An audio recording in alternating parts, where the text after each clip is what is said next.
Hello, and welcome to Introduction to Fire and Burn Safety. This program is brought to you by the Charlotte Fire Department Fire and Life Safety Educators. Throughout the course of this class, we hope to teach you how to both prevent and, when you cannot prevent, treat burns. We also intend to talk to you a little bit about the crimes associated with fire alarms and arson, the consequences of those crimes, as well as some basic fire safety. Thank you for joining us today. We're going to start off with a video. I will warn all of you, the video is a little bit old. It will show you CPR in a way that we do not do it any longer. However, the purpose of the video remains the same. As you can see right now, they've pulled up in a fire truck to a fire scene. It looks a little strange because this is a helmet cam shot. You're going to see the firefighter on the truck grab his helmet. Sorry if this makes everyone a little motion sick. It'll get easier. He's being given a size up right now, which is telling him what is going on. And if you look, when you can see the house, you do not see flames coming out of this house. You see smoke, but you don't actually see the flames. Truth is, for most house fires, we do not pull up and see flames shooting out of the house. This is not like the movies. In real life, you generally see a lot of smoke.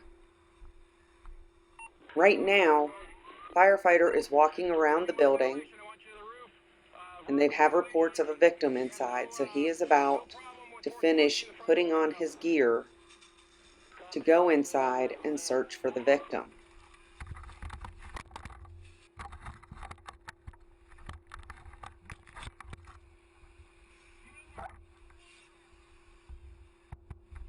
A lot of the audio will become difficult to hear and understand. So that's why you will see captions when there are words also.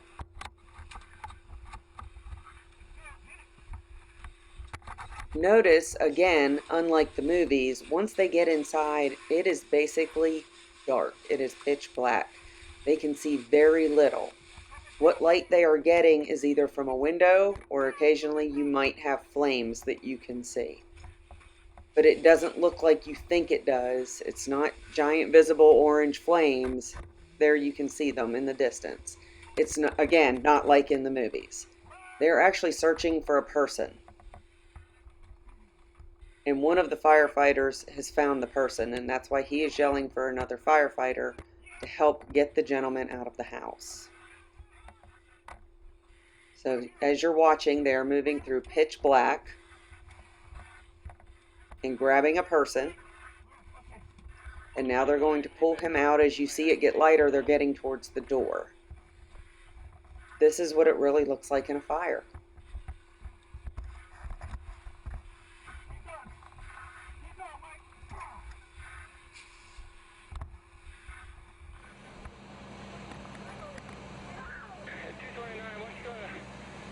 And now that he is out, they immediately start to do a patient assessment and CPR.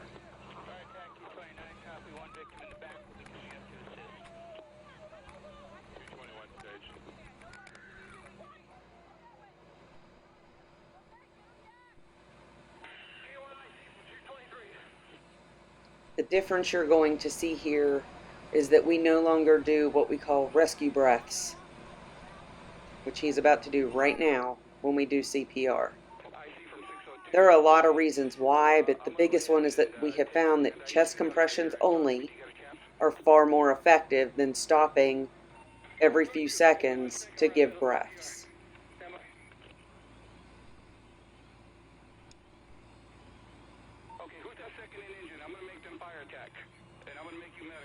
While CPR is being done, others are helping getting him onto the backboard, which they will then put on the stretcher for the crew from the ambulance to take him to the hospital.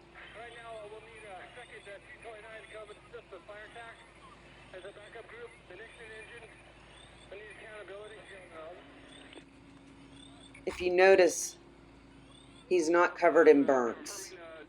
This is only from inhaling too much smoke in the fire. This is what caused him to stop breathing and why they are trying to get him to start breathing again.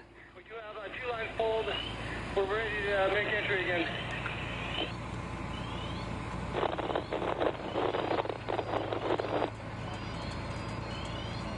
Majority of the fire is going to be to the east portion of the house. I copy. Break units and staging from IC. 221. Engine 1, go ahead and come on in and assist with fire attack. I'm going to need your 2 out. 221, copy.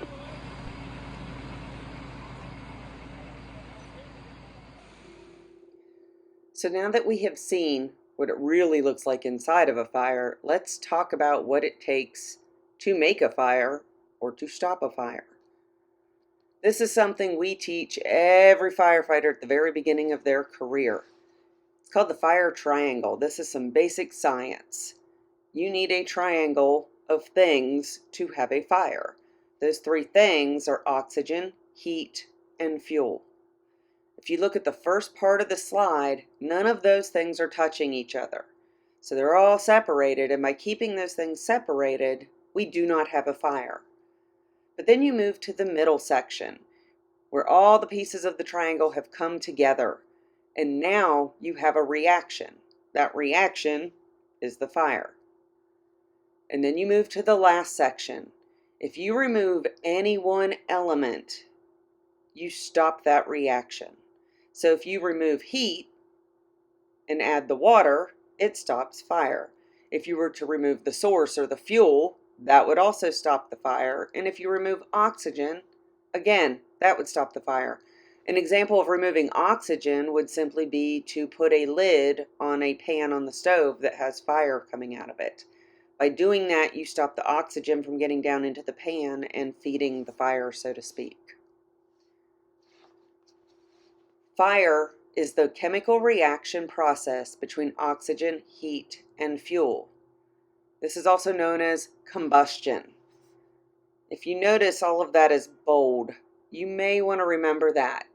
There could always be a worksheet or something for you to do where some of these answers might pop up again.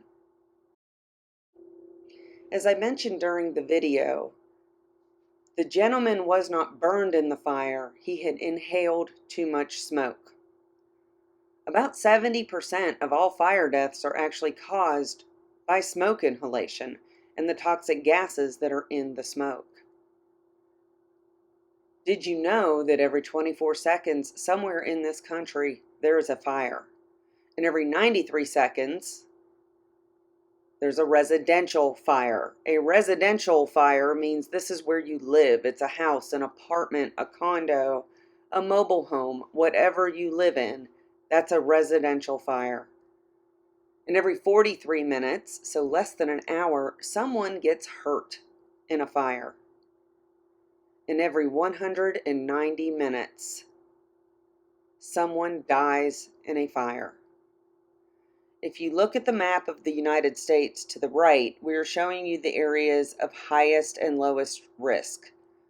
The lowest risk is yellow, the highest risk is red, and then the colors in between vary. The orange is closer to the red, the darker yellow is closer to the lighter yellow in terms of numbers.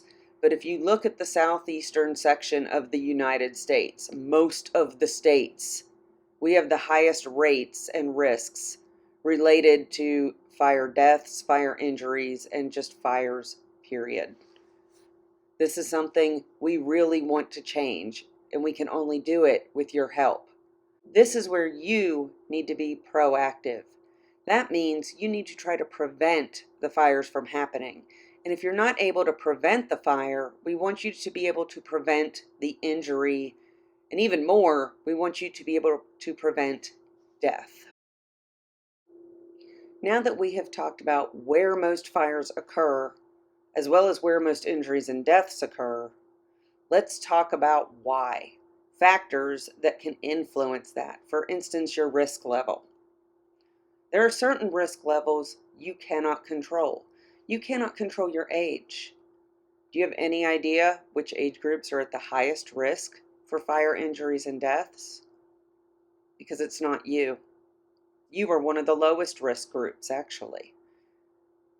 It's small children and infants and older adults, because these are groups who cannot necessarily take care of themselves. They may not be able to get out in a fire. They may not understand what to do if there's a fire, if they're a young child. This is where people in your age group and adults need to make sure they're helping to take care of the individuals in those really young or really older age groups.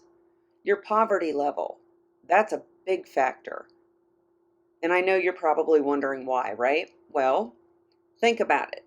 If you're just trying to put dinner on the table, are you really worried about a smoke alarm? Are you really going to run to the store and spend anywhere from $20 to $50 on a smoke alarm? No. You're focused on putting food on the table. You're focused on surviving. Speaking of smoke alarms, a lot of you probably don't realize this, but the Charlotte Fire Department and the Mecklenburg County Fire Marshal's Office provides alarms for free to homeowners who reside in the county. All you have to do to get one from the Charlotte Fire Department is go to charlottefire.org. You can click on a link to request a smoke alarm, or you could just request to have us come out and see if what you have works. We are willing to do that. We also replace batteries. The one catch is that you do have to be a homeowner. If you are renting, it is the responsibility of your landlord by law to provide you with working alarms.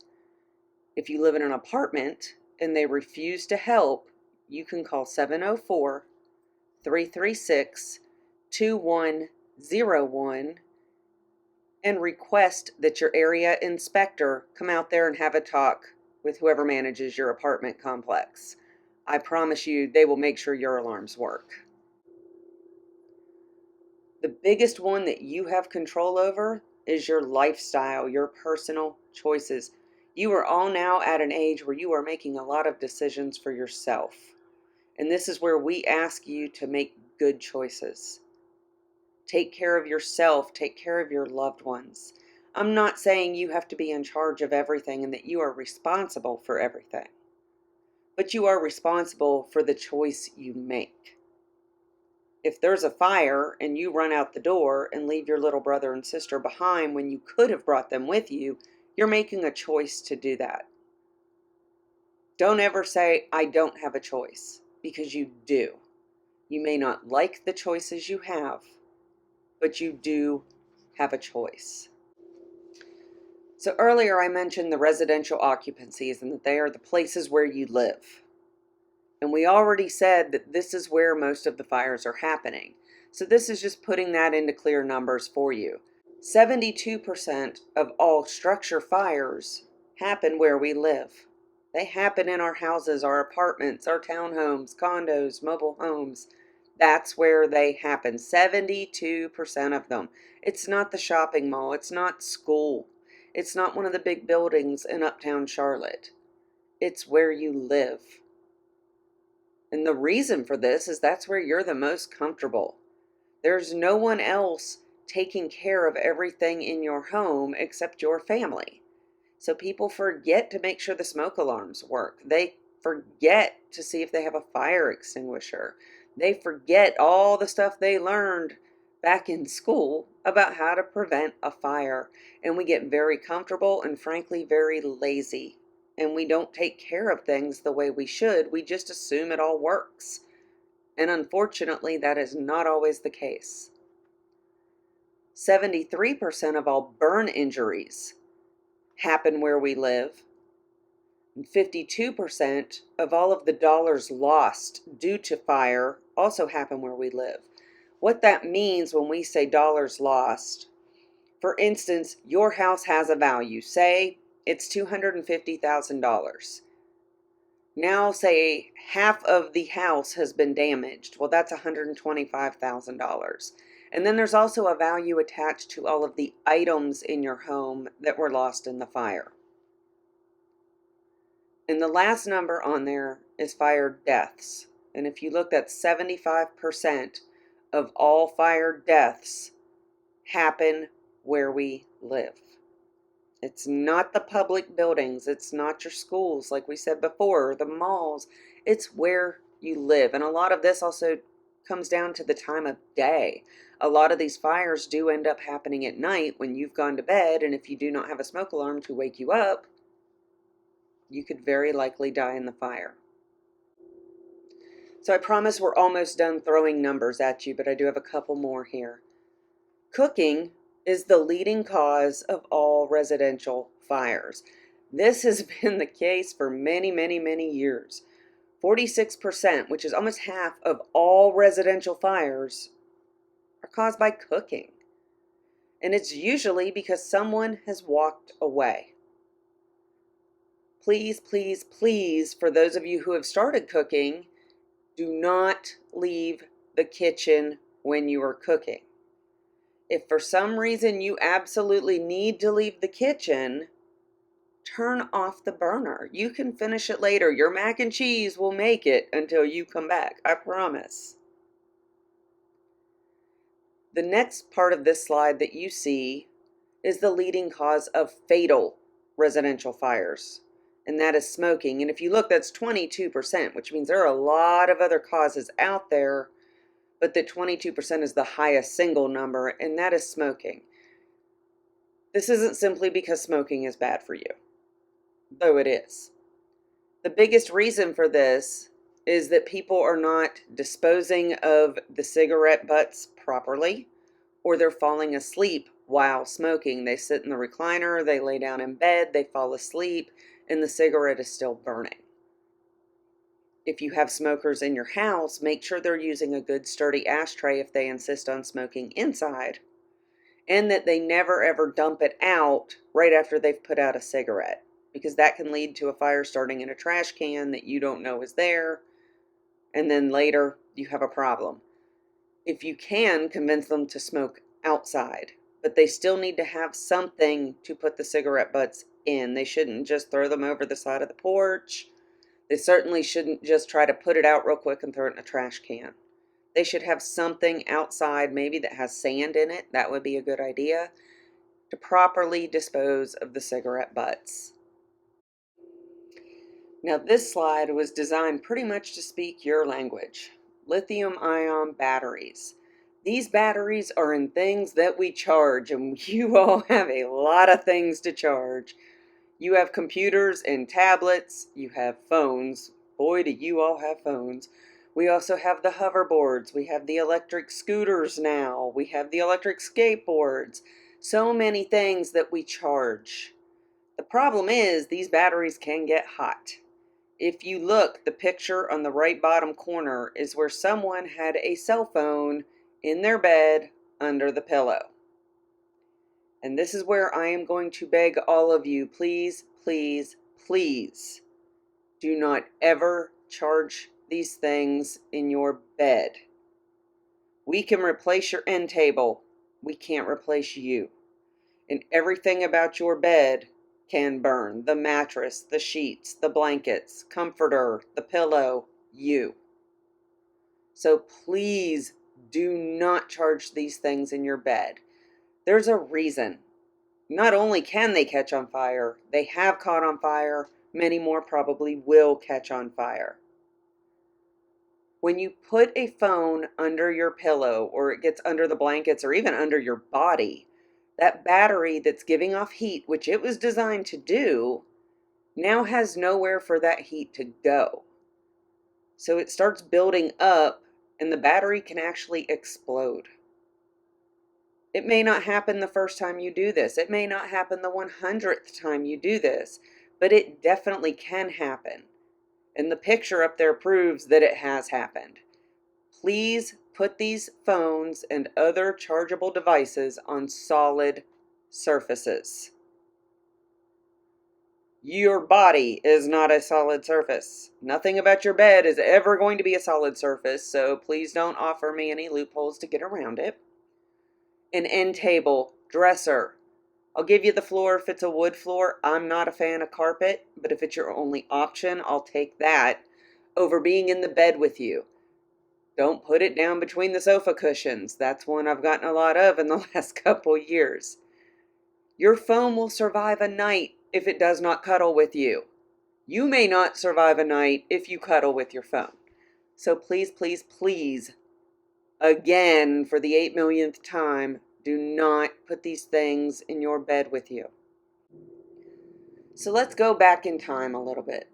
If you are a student at a Charlotte-Mecklenburg school now, and you're watching this, and you were a student at a Charlotte-Mecklenburg school when you were in 3rd grade, as well as many of our private and Christian schools, you know that we came and taught a 3rd grade program.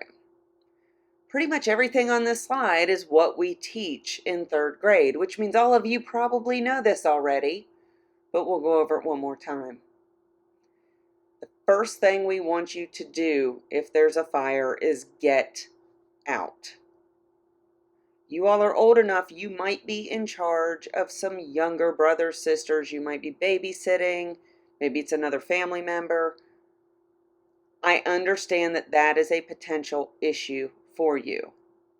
You need to act responsibly. If you are taking care of children who cannot get themselves out, I want you to do what you can, but I also want you to do so safely. Again, I've said it before, I'll say it again, we cannot replace you. Do what you can safely do, but ultimately your job is to get out and stay out.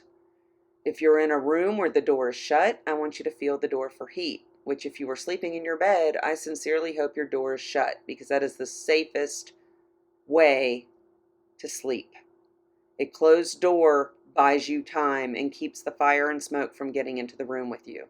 So get over to that door, feel it for heat. If it's safe to do so, open the door and crawl low under smoke until you get outside. Once you are outside, you can call 911. And as you're on your way out, you can alert those who can get themselves out. Scream and yell, bang on doors, do what you have to do, as long as it doesn't put you in harm's way. The reason I told you to make that phone call from outside is that I don't want you to waste time while you are inside making the call to 911. Get out, call 911. If you forgot your phone or needed to leave it for some reason, a neighbor will let you make that phone call, I promise. The biggest thing I want you to do once you're outside is to stay outside. There is nothing worth going back inside, whatever it is you live in, house, apartment, condo, townhome, mobile home, for. Your job is to stay out there. If you know someone is inside who didn't get out, tell the firefighters as soon as you get there. When you are on 911, tell them, hey, my mother didn't come out. My grandmother didn't come out. I have a friend who didn't come out. Tell them that. The more information we have, and the earlier we have that information, the better prepared we are to help you. Fire is not the only thing I want you to think about. I also want you to be thinking about carbon monoxide. There's another type of alarm besides a smoke alarm you should have in your home, and it is a carbon monoxide alarm. Before you panic and say that you do not have one, check your smoke alarms closely because one of those smoke alarms may be a combination smoke and CO, which is short for carbon monoxide, CO alarm. The most important things I want you to know about carbon monoxide is that it is a colorless, odorless, poisonous gas. Put simply, you can't see it, smell it, taste it, hear it, feel it, nothing. You do not know it's there. It displaces the oxygen in your blood. And most of these incidents that we have every year, again, they happen in residential occupancies. They're happening where we live. The symptoms of carbon monoxide vary. With a little bit of exposure, you might have a headache. Maybe you're a little dizzy, sick to your stomach. Kind of sounds like the flu, right? It's a little worse. You might become confused and not be able to make choices that make any sense. Bad judgment. If it gets higher, now you're unable to control yourself, basically. Hand-eye coordination, things like that. You could even start to have convulsions, like seizures. And if it gets really, really, really bad, you become unconscious and permanent brain damage occurs. And frankly, you go to sleep and then you do not wake up. That's why it is so important to make sure you have a working CO alarm in your home and that it is less than 7 years old. That's the other key to this. If it's too old, it may not be working anymore. They call it the silent killer. It is a silent killer. We have had winter storms here where multiple families have died from carbon monoxide poisoning because someone brought a grill into an apartment.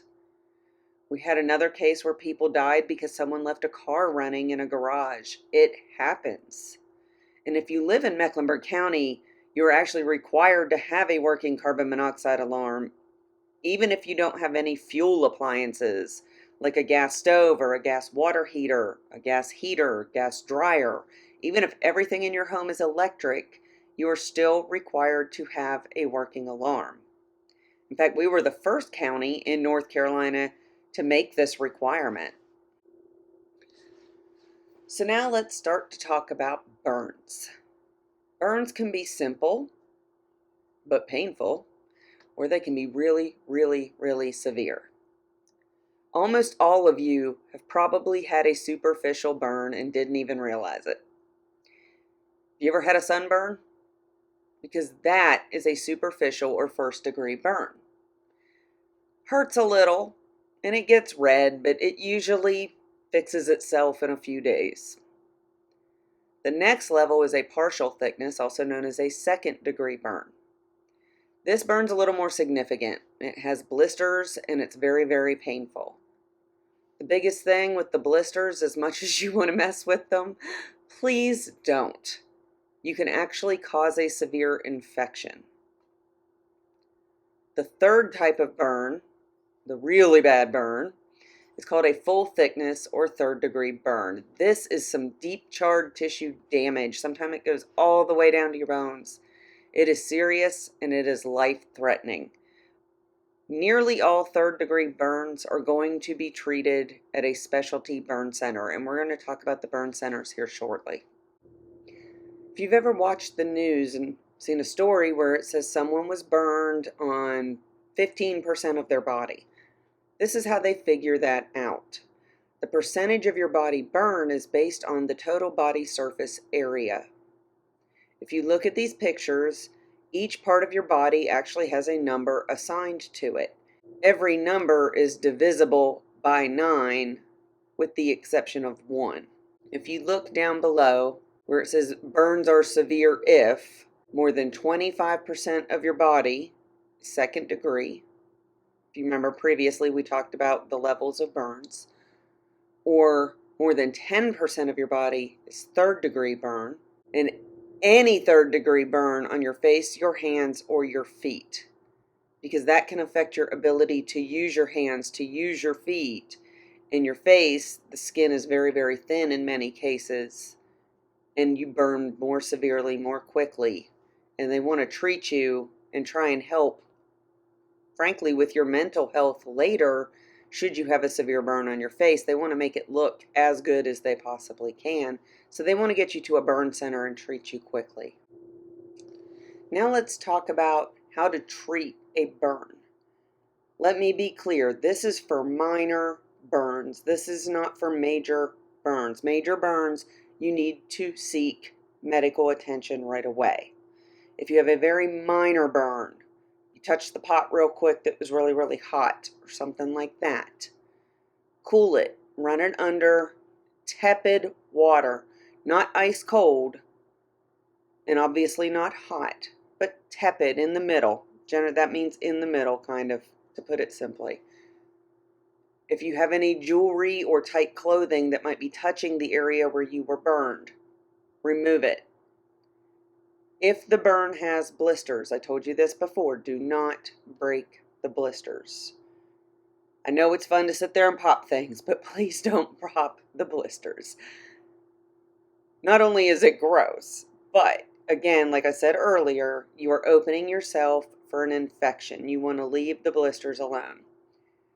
If it's a really minor burn and there's no blisters or anything like that, you could put some lotion on it, like you put aloe, for instance, on a sunburn. If needed, you can bandage it to protect it. You don't want to get a burn wet. You want to try and keep it dry once you're done treating it. And then over-the-counter pain management, things like Tylenol or ibuprofen, something that'll just help you feel a little better. There's also some sprays and things for very basic minor burns that you could put on there that have something called lidocaine in them, and that helps somewhat numb the area so it doesn't burn as badly. If the burn is really, really bad and you cannot treat it safely yourself, this is when you're going to go to the burn center.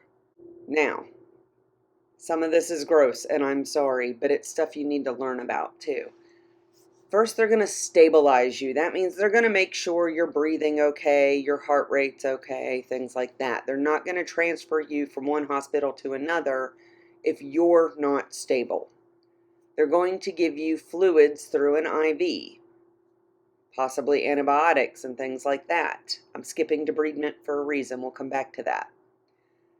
If the burn is so severe you can't eat on your own, they're going to have to focus on nutritional management, maybe a tube to help you eat, things like that, to get nutrients into your body.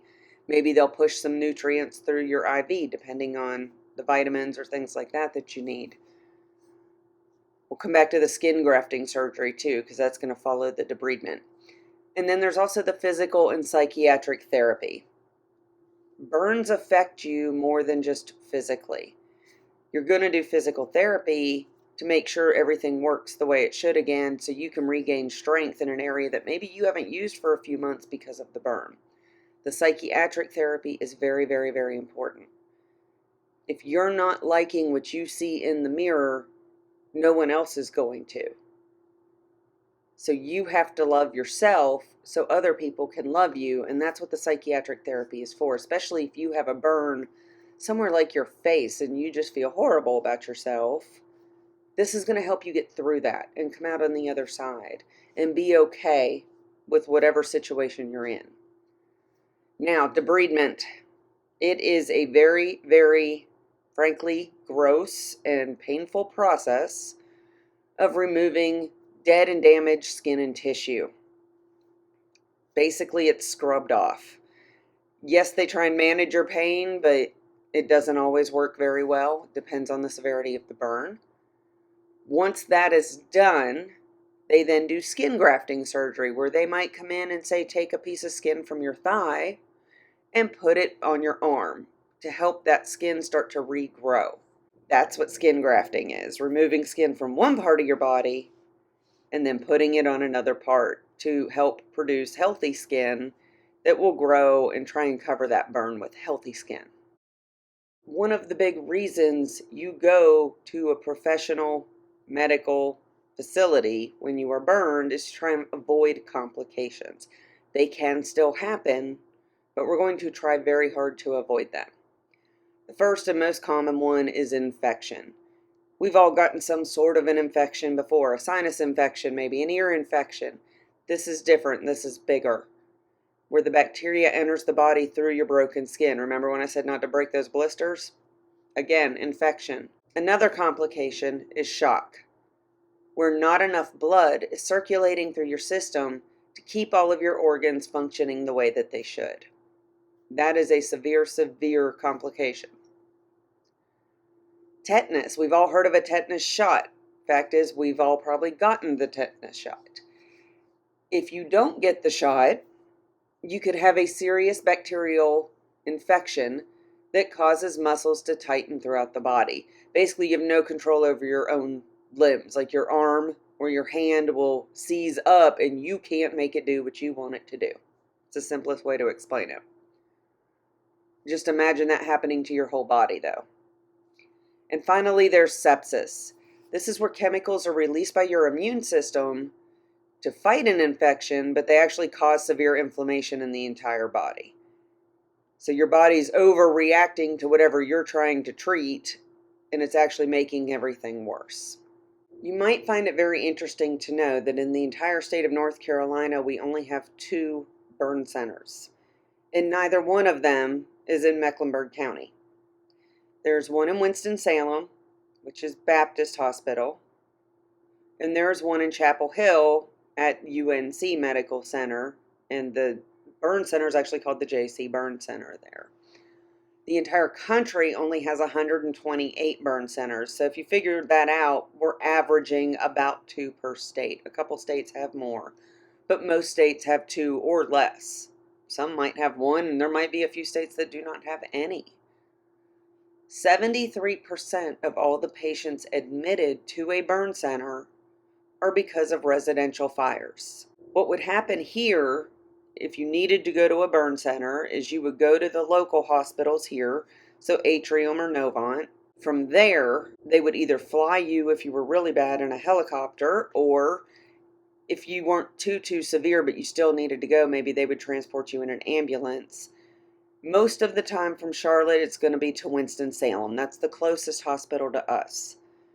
After that, Chapel Hill.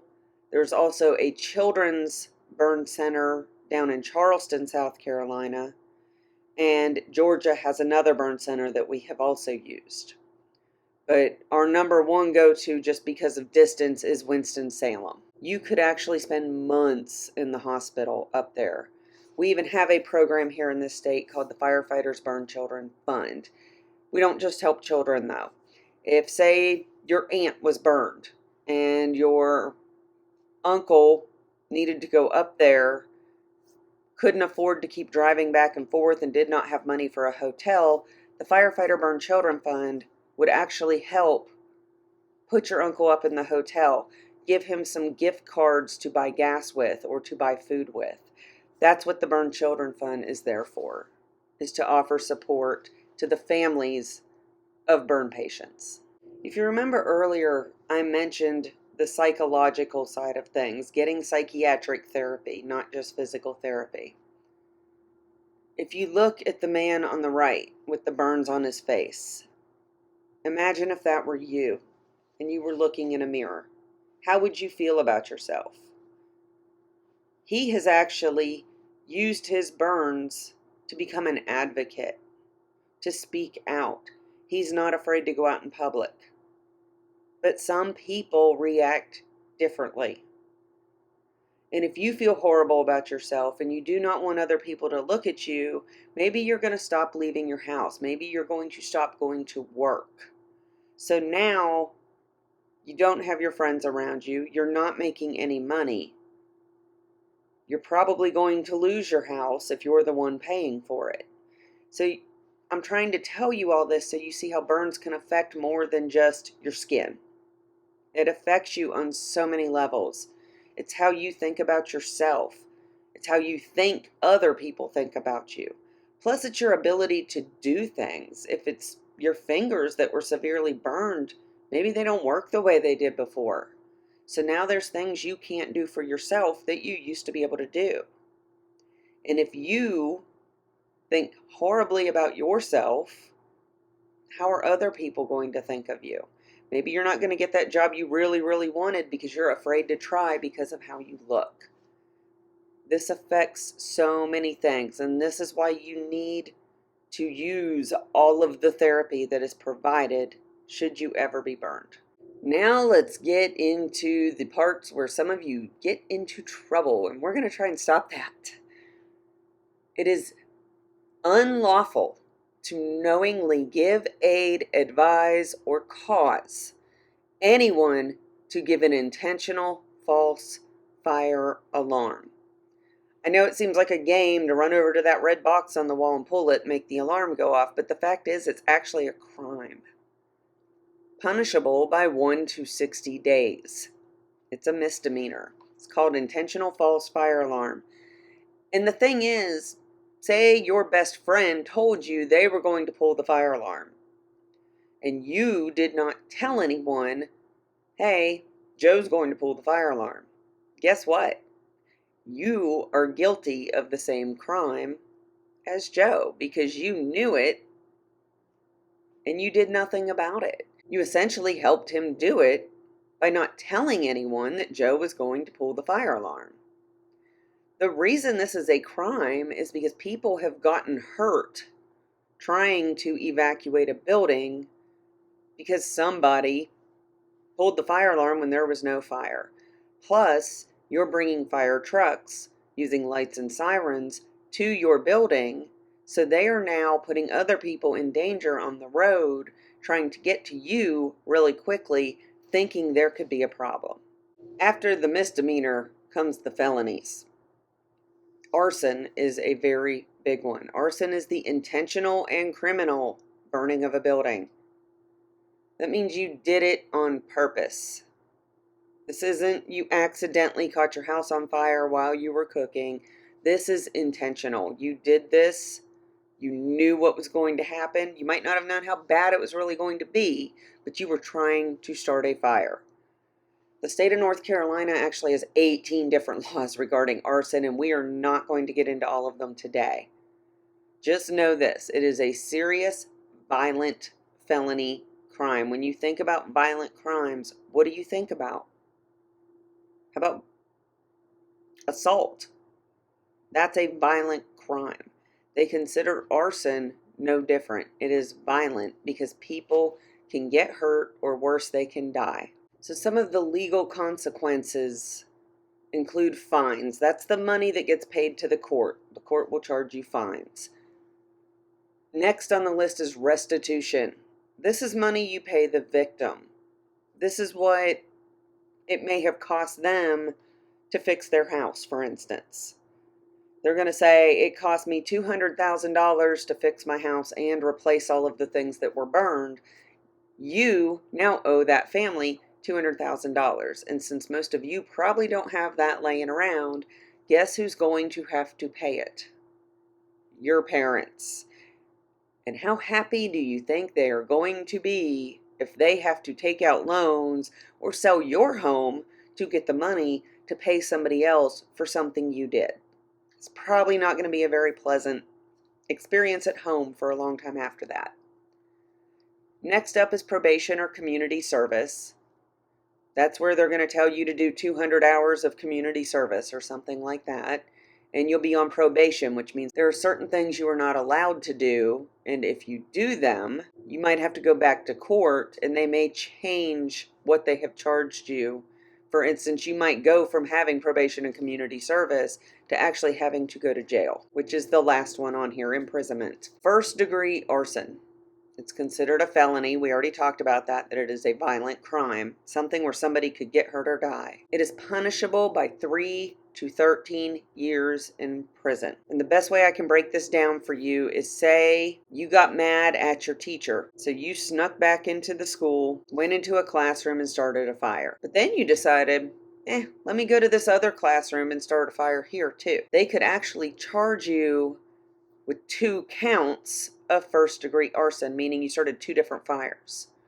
So now you're at 6 to 26 years. Each fire is first degree arson.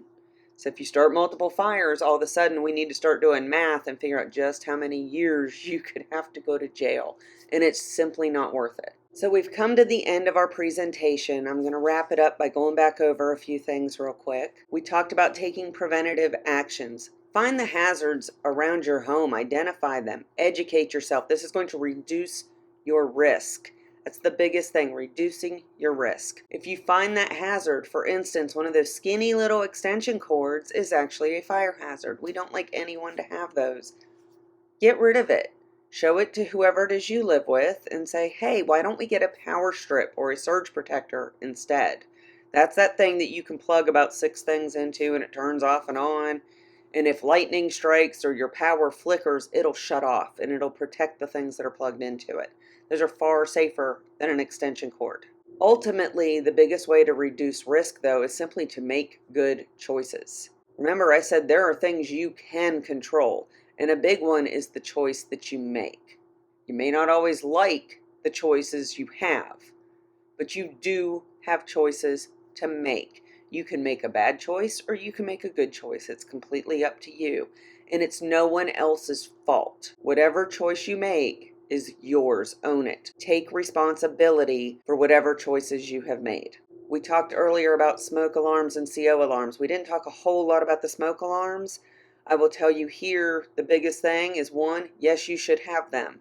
2, yes, they should work, and you need to make sure they work. You should check them once a month. Use this technology that's available to you. They aren't that expensive anymore. Newer homes, meaning anything built after the year 1999, so 2000 and later, they all have wires and batteries. So make sure the right kind are being replaced. Talk to the grown-ups you live with about this. If the alarms are more than 10 years old, they have actually expired and need to be replaced. I mentioned the carbon monoxide alarms earlier were 7, smoke alarms are 10.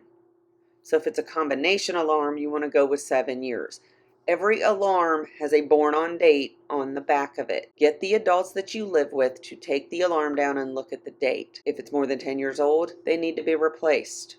If they need help replacing, the fire department can come help do that. It's really simple, but we don't want anyone to get hurt.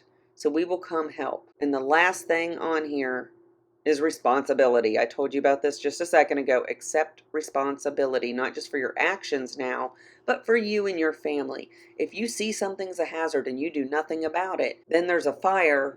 Guess what? You're responsible to a degree for some of those consequences because you didn't even try. That's all we're asking is for you to try. So thank you all very much for inviting us into your classroom, or for some of you who are at home, into your homes.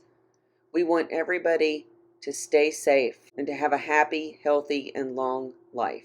For more information, go to charlottefire.org.